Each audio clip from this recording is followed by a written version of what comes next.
Live from downtown Detroit, Local 4 News at noon starts now.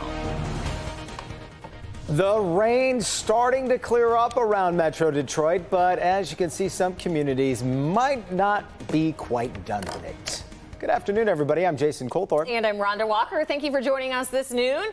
We do want to send things over to Ashley, as everyone is kind of over the rain at this point. Yeah, most of us are, but here is some good news for you. The tarp's off the field over at Comerica Park. So that's always a good sign, right? As we take a live look at downtown Detroit, sitting at 63, 61 in Ann Arbor, same in Port Huron, 64 in Adrian, and winds still about 5 to 10 miles per hour, mainly out of the east. Some of the winds are coming out of the northeast at this time. And so we've had that unsettled pattern that has been churning. Now, the major part of the low is off to our east. We still have a little bit of remnant moisture, and with that thick cloud cover, you can't rule out a little spritz or sprinkle, but the widespread rain that we were waking up to early this morning is out of here. In fact, Exact Track 4D not picking up a whole lot of moisture across the heart of the metro area.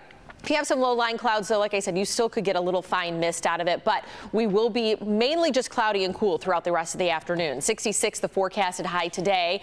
Optimistically speaking, maybe we see a break or two in the clouds later on this evening, but a better chance of that happening tomorrow. So there is a warmer weekend ahead. Come tomorrow, 72, so a little more seasonal. We'll be drying out with warmer temperatures and a little sunshine mixed in with the clouds. And then those temperatures start to soar heading into the weekend, mid to upper 70s, and we don't stop there. In fact, next week is the first week of October, and it's not going to feel that way. If you want to track this major warm up in store, you can do so with our Forewarned Weather app. If you haven't done so already, download it on your phone for free today. In our news this afternoon, that controversial 5G cell equipment on top of a tower at an elementary school in Wyandotte could be turned on as early as this Saturday. A judge initially ordered T-Mobile not to turn the equipment on while a lawsuit was worked out in court, but last month a judge ruled that the district's deal with T-Mobile is legal. Let's get out to Sean Lay, who's in Wyandotte, with more on what we know. What we know and what we hear, Rhonda and Jason, good afternoon to you. If you listen closely behind me, it's recess here at Washington Elementary. Exactly what parents did not want to see here. If you look behind me, right above the playground and right on top of Washington Elementary, that T-Mobile cell tower. The equipment's been up there for months. It is a contract deal with Wyandotte Schools signed a few years ago. We're digging into this, learning it is a contract going 30 to 35 plus years on top of this school. Parents fought it big time, going to court, initially getting a positive ruling from a judge, and then T-Mobile appealed, the judge ruling in favor of T-Mobile. Then just yesterday, the parents appeal, again, wanting this thing not to be turned on. We go to some videotape here. The judge ruled again that the parents' appeal would not go forward, and now that means Saturday, T-Mobile is planning to turn the cell tower on to improve cell service, I should say, in this area. Now, we do know that there are cell towers on schools throughout Metro Detroit. This one in particular, though, is extremely controversial because the parents simply said, look, the equipment to run it is on the playground. It's above the school. Kids are at school for 7, 8, 9 hours a day, more if there's extracurriculars, and they don't want to be subjected to that radiation from a cell tower all of those hours. Now, we just spoke a few minutes ago to the superintendent here. He's a new superintendent. The last superintendent lost her job because of this. And he's going to describe to us exactly what he is doing to try to prevent this. He's offering T-Mobile a number of solutions or alternatives, and we'll have those answers and what those alternatives may be coming up at 5 o'clock. But guys, for right now, T-Mobile is switching this thing on Saturday. Back to you. Yeah. All right, Sean, we'll see how it goes from here. Right now, let's get you caught up on the UAW strike against Detroit's car companies. They are facing a new deadline now for expanding the strike. United Auto Workers President Shawn Fain is going to be giving his next update on more possible plant closings tomorrow at 10 a.m. General Motors was set to meet with the UAW Wednesday, but progress has seemed slow there. Meantime, the walkout against General Motors, Ford, and Stellantis creeps in now to day 14. This morning on Local 4 at 6, Nick Monticelli spoke to workers on the picket line about the strikes possibly expanding, and UAW members he spoke to are all for it. Got to stand up and be strong. Nobody here, I guarantee you, wants to do this, but we're here and we're going to do it. I think we got to grind it out. You don't fight, you don't get.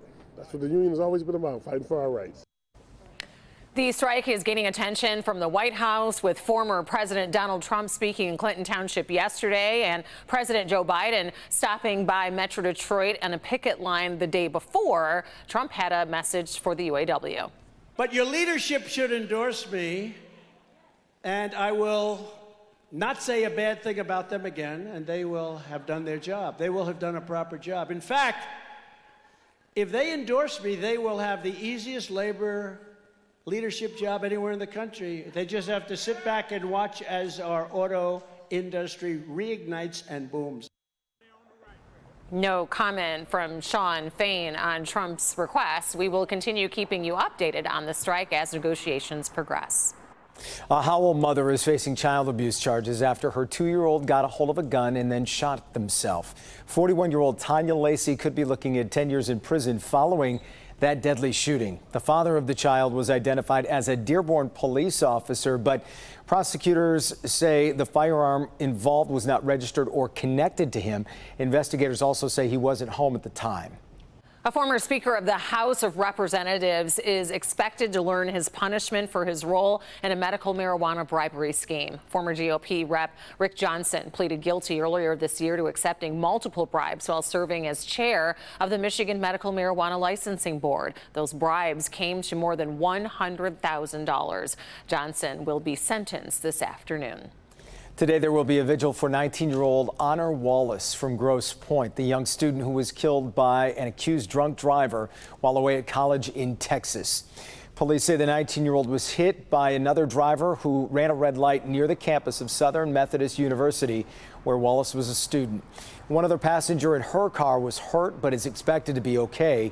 27-year-old Lindley Polis facing charges now that include manslaughter. These charges are still pending results of a blood alcohol test. The vigil today will be at 8 p.m. at the University Liggett School, where Wallace graduated just last year. Police are looking into 2 separate robberies of postal workers that happened in the city of Taylor. The first happened back on September 1st at the Ponds at Village apartment complex right off Pond Village Drive. Investigators say that the suspect was wearing a surgical mask when he robbed a mail carrier at gunpoint. That suspect fled in a black 4-door sedan. The second robbery took place at the Courtyards Apartments, that apartment complex off Court Village Lane. This is a picture of the suspect and also the truck that they drove away in. The 2 suspects were also wearing ski masks.